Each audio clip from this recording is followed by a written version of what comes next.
My name is Kendrix Thomas, and this is the Photo Breakdown.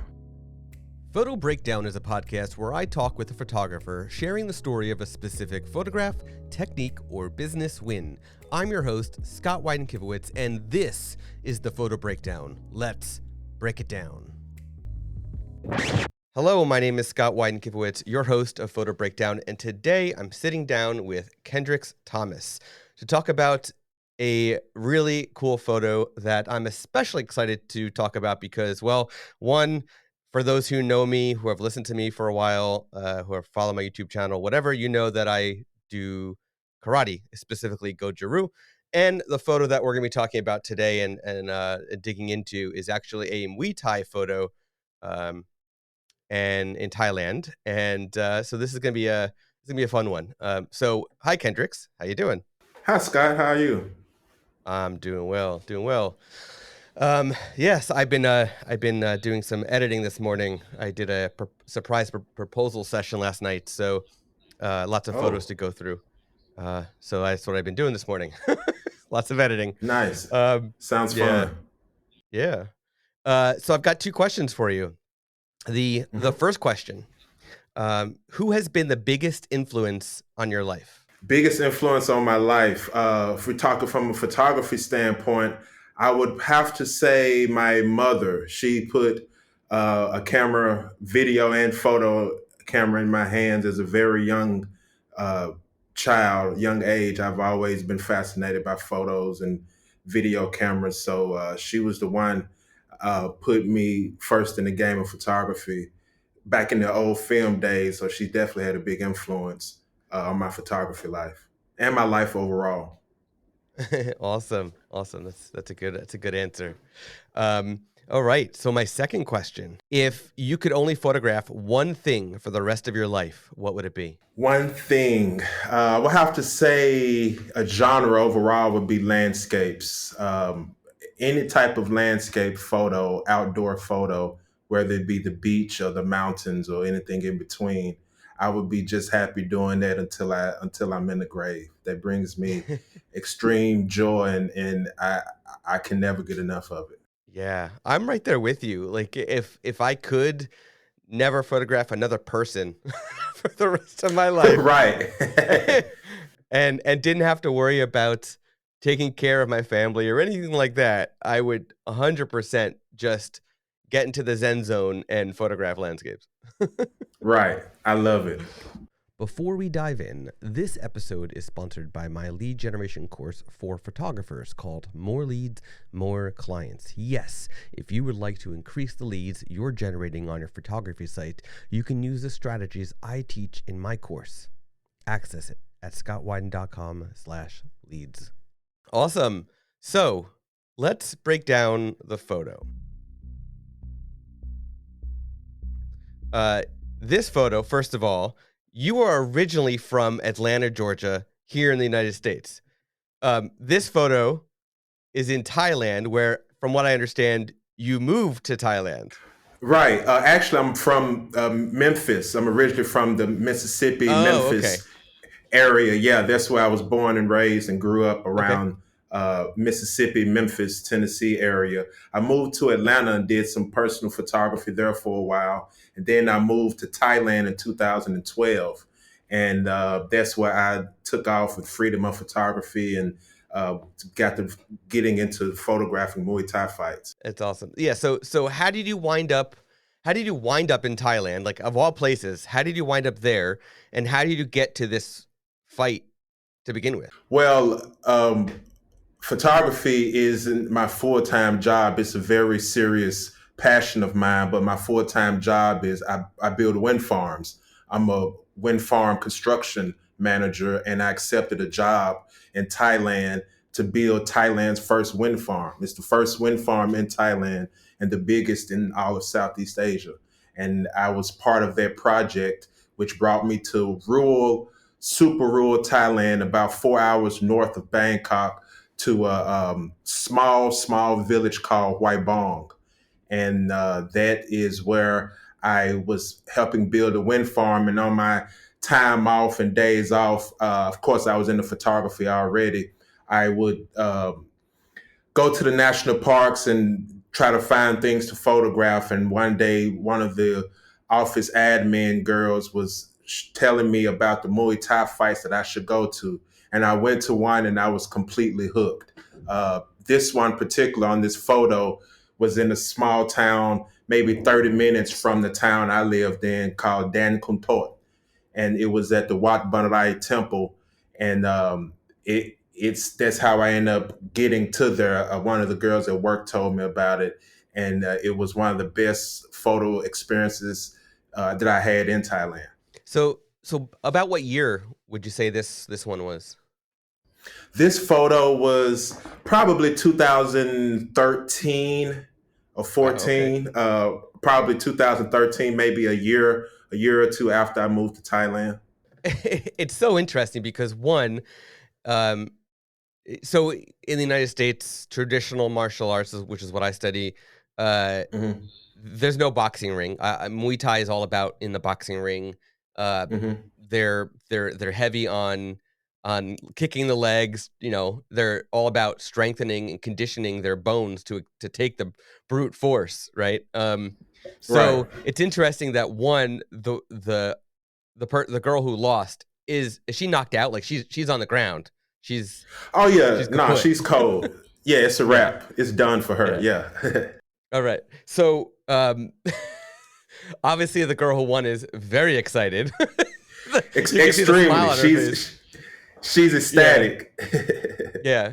And what's so interesting is just from knowing the Muay Thai style, uh no, I've never trained it myself, but just from, watching videos of it and studying it a little bit, she's not wearing both of them. They're not wearing any shin pads and they go heavy at the shins. I can't imagine how much pain they both must have been going through No, there's during that no fight. protection. There's no protection at all except for the gloves, and sometimes they wear a mouth guard, sometimes they don't. But Right. that's from the 8-year-old kids all the way up to the adults. There's no protection or anything. And this girl, I have the photos leading up to it. I should probably send you those too, so you can kind of see the combination leading up to her getting knocked out. But I think she got a side kick to the throat or the upper chest area, which took her out. And on Wow. the progression of the frames, you can see the girl that won raise her leg up. Then the next frame, kick her in the throat. Then the next frame, she has her hands up, and the other girl is asleep on the ground. Wow. Yeah, I mean, so the photo that we're talking about, we're gonna be linking to in the show notes so everybody can go and check it out. But please be sure to browse the entire gallery because there's a lot of photos from this fight night. I guess from this one day, or is this multiple days in this full gallery?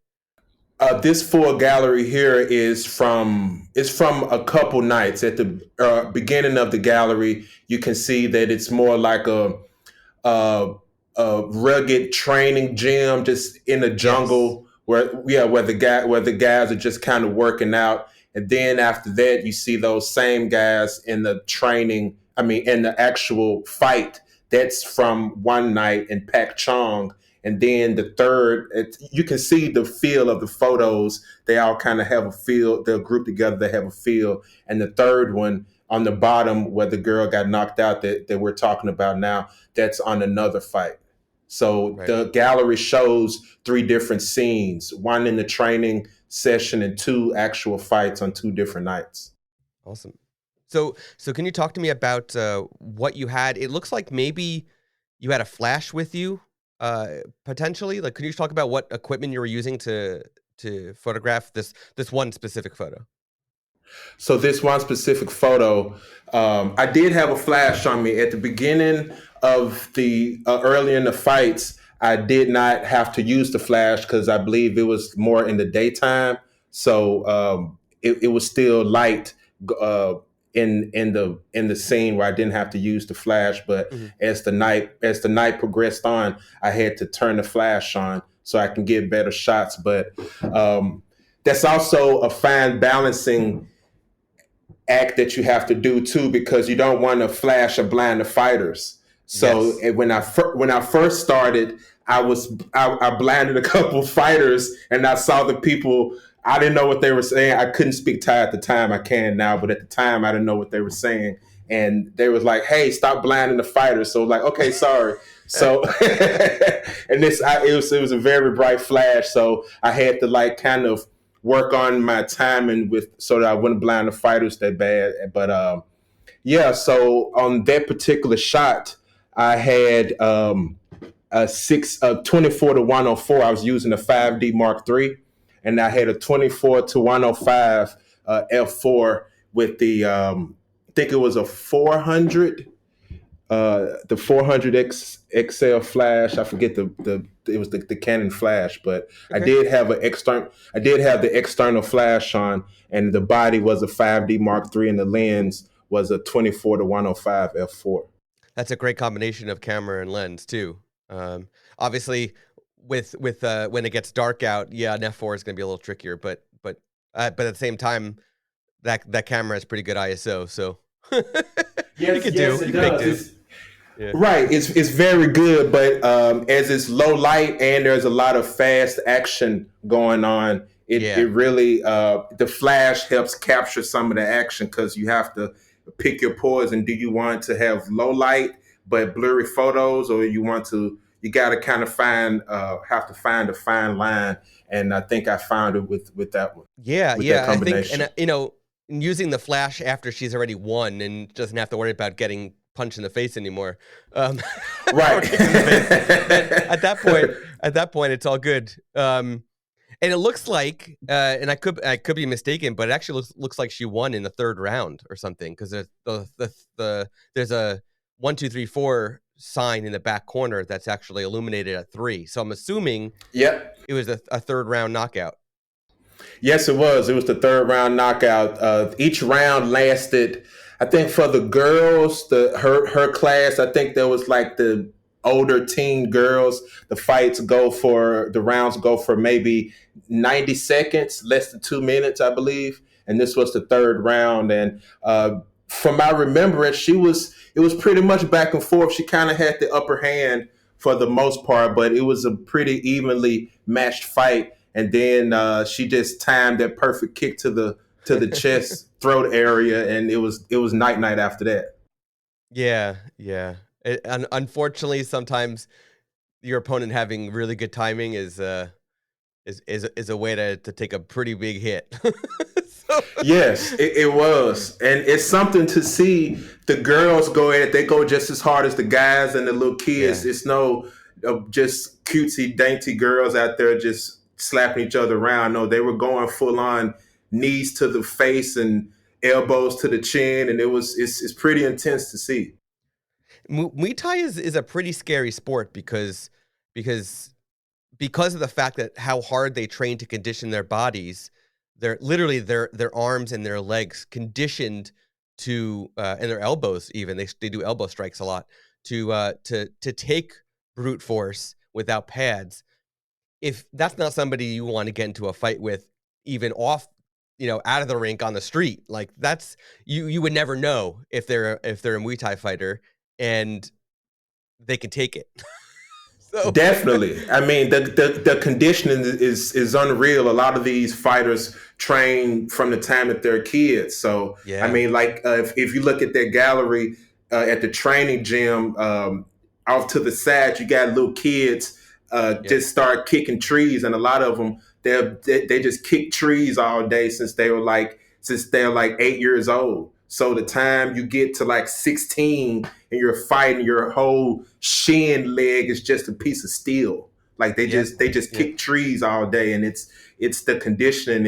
It's a very respectful. You don't see a lot of boasting. She's obviously excited on this photo, but it's not a very bravado or braggadocious sport. They're all it's a Buddhist culture and society, so they're very respectful and honorable in win and defeat. But the conditioning is, I mean, just a guy on the side of the road selling coconut water could be a championship Muay Thai Right. fighter. You never know.